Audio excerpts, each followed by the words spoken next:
ஆண்டு ஆகஸ்ட் மாதம் போர்ச்சுகலாவில் நடைபெற்ற பொது அமர்வில் பிரான்சிஸ் பங்கெடுத்தார்.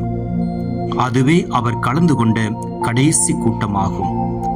அதற்கு பின் அசிசியிலிருந்து 100 மைல் வடக்கேயுள்ள லவெர்னா மலைக்கு பயணமானார்.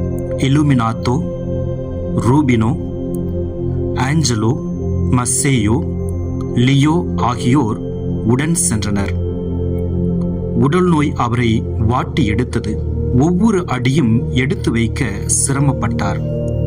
களைப்பு அவரை விட்டு விலகவே இல்லை.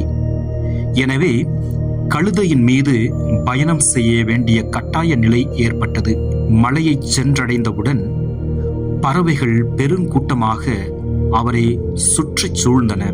அவற்றின் மகிழ்ச்சியான வரவேற்பு பிரான்சிஸின் நெஞ்சுக்கு விரிந்தளித்தது. இங்கு நாம் தங்குவது கடவுளின் விருப்பம் என்று அவர் தன் சகோதரர்களிடம் கூறினார். அவர்களை பார்த்ததும் விண்ணக விருந்தாளிகளே தம் வீட்டிற்கு வந்துவிட்டது போல் செல்வந்தர் ஒர்லாந்தோ மகிழ்ந்தார்.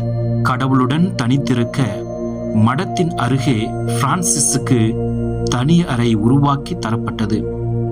சகோதரர்கள் விண்ணக அருள் செல்வத்தை பலருக்கு பெற்றுத்தர வசதியாக தன் பொருள் செல்வத்தின் மூலம் அவர்களின் அன்றாட தேவைகளை பூர்த்தி செய்ய ஓர்லாந்தோ முடிவெடுத்தார். துறவிகளுக்கு கொடுத்து கொடுத்து சிவந்த கரங்கள் ஓர்லாந்தோவின் கரங்களாகும்.